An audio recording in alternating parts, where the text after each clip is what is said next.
Hi, I'm Crystal Hurd, and welcome to my channel, That Lewis Lady. Today I want to talk about a question that I've been asked quite a lot over the last few years, and it's where do I start with C.S. Lewis? Okay, I've heard all this great stuff about C.S. Lewis, so tell me, where do I need to start? Now, C.S. Lewis has a wide range. I talked about this in the last video. He has children's lit, he has literary studies, science fiction, on and on and on. So many things. And there are a lot. I mean, honestly, Lewis is one of those people that you can find in multiple sections of the same bookstore, right?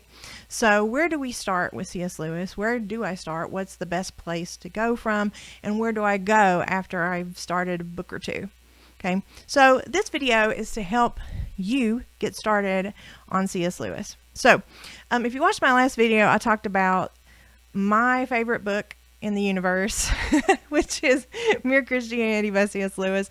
And yes, this book is so great. I will always sing its praises, and it's great. And I think that it's important to start with this book because it kind of underpins everything else that C.S. Lewis wrote. One of Lewis's friends actually said of him that everything he believed is basically visible in everything he wrote in his life. So it's important to understand that faith was very important to him.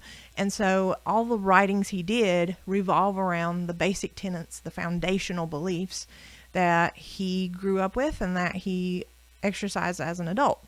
So Mere Christianity kind of gives you, I think, the best insight into how he believes we should behave as Christians, how we should treat each other, what Scripture says, and how we should follow those beliefs. So I always tell people to start here. This is the primer, I believe, that we should start here and start with Mere Christianity, and it gives you a good foundation for the rest of the corpus for C.S. Lewis.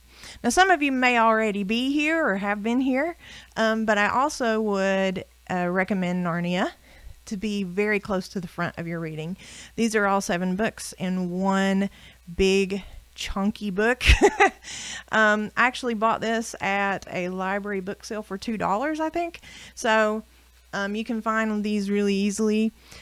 They're readily available. If you'd rather have them as individual books, you can totally buy them as individual books. So Narnia is sprinkled with so much great wisdom that C.S. Lewis believed in his life and wants to tell children on how to treat each other. If you've read The Lion, the Witch, and the Wardrobe or watched the films, and Greta Gerwig is working on going to be working very soon on a series that will pick up maybe from where they left off, or we're not really sure yet. We haven't heard much about it, but the Narnia series covers a long length of time, and I think I love that about it. I remember when I first read it, and I was almost 30 when I first read it. I remember thinking, wow, there's a huge gap, in the years. Some of these, like, there's years and years gap. I didn't know if I liked that, but now that I've reread them, I really do like that because it shows sort of the longevity of Aslan and how different generations treat the land, how leadership has evolved in Narnia. There's so many really cool things about it. So after Mere Christianity, I would definitely pick up Narnia and read those. So good. Now, a lot of people have said, well, I have the signature classics at home. So there are, several books in that. There's I believe a 7-pack and an 8-pack that you can get at one point. And so they'll ask, where should I go after that? Okay, you said Mere Christianity, that's in signature classics. So let's say I've read Mere Christianity. I've read Narnia. So where should I go next? My recommendation is, I believe, one of the most beautiful books that Lewis wrote, and it's The Great Divorce. The Great Divorce is, he calls it a fantasy, an imagined trip from a gray city up into heaven. And there are spirits there that are trying to lead people off of this bus, which is the artwork on the front here, and go further in. And it shows how different individuals have reluctance in moving forward. They're still holding on to things in the gray city, and it could be either ego or their family or some sort of grief. There's something they're hanging on to, and it won't let them proceed. And they are turning away from this better life to hang on to this thing that doesn't matter. Such a beautiful, beautiful story. It's really cool. Great writing. So I highly recommend The Great Divorce after that. Soon after, and some of you are probably wondering, when's she going to talk about the Screw Tape Letters? Bam, here they are. The Screw Tape Letters. Amazing, great work. This work, if you aren't familiar with it, it's epistolary, and it's a set of letters from a senior devil to his nephew, okay, Wormwood. And it basically talks about the patients, which are Christians, people on earth, and this sort of pull and push between sinning and living a better life. And C.S. Lewis sort of wrote this to show the playbook for the enemy, so to speak. And he even talks about in the letters, it was a tough thing to write because he had to sort of reverse everything he thought about in his life. So, but they are full, and I mean chock full, of really interesting bits and wisdom. So many people have actually read this first and studied this. There are many, many great studies on this book, so I encourage you to check it out. If you were still saying, what more in the signature classics? I'd really like to ease into this. I would suggest A Grief Observed also. This book was written actually under a pen name. It was published initially under a pen name because Lewis bears his soul in this book. His wife, Joy Davidman, he was married late in life, had cancer. If you've studied much, and I'll be talking about her more on this channel, but Joy actually is an American. She grew up in a Jewish family, a traditionally Jewish family. She became a communist later because she was upset about a lot of the things that she saw. If you've read much about her, Joy actually watched a woman commit suicide while she was in college. But she was so smart. She went to college very early, and she was very early encountered many of these sort of difficult, nuanced things that adults have to deal with, and she was dealing with them a little bit earlier than a lot of people because she, went to college very young. So she, wrote for a communist newspaper for a while, and then after she had a very, very awful marriage, a very destructive and abusive marriage, she decided to try religion. And she had read C.S. Lewis. She actually wrote C.S. Lewis, and they became sort of pen pals for a bit, and then eventually she came over and visited him a couple of times. If you've watched Shadowlands, which is a movie that's based on their love story, you'll know that unfortunately Joy developed cancer. She used to, when she was younger, she had some issues, and they made her wear a radium necklace. And now, if you think that now, you're like, oh my goodness, definitely I'm not wearing things that are, radioactive on you. It's not good.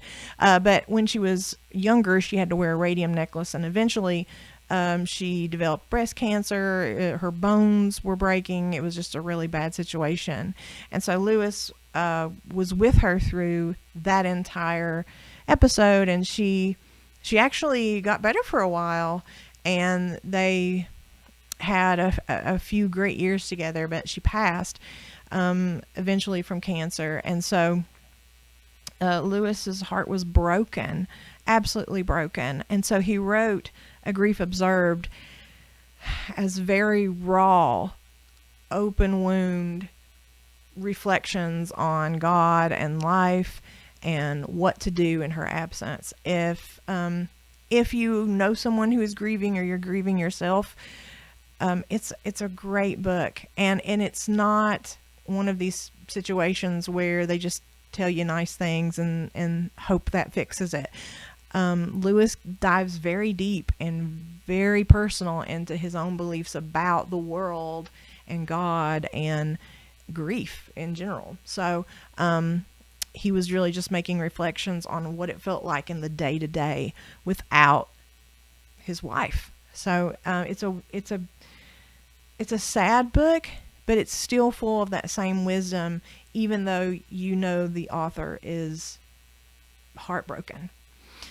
So when you finish that, I would call these a little bit more on the academic side.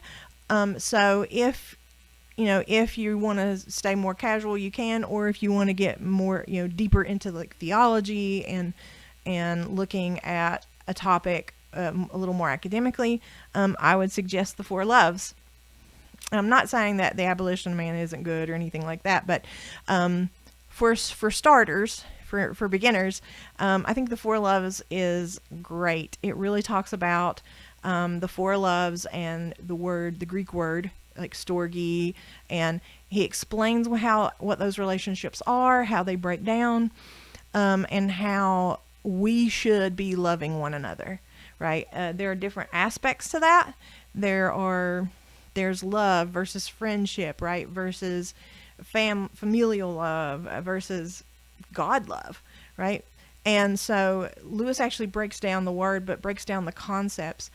And this is such a brilliant book. When we talk about loving our neighbor, which is what we are commanded to do, this book talks about that word love, what that means, and what that's supposed to look like. Such a great, great, great book.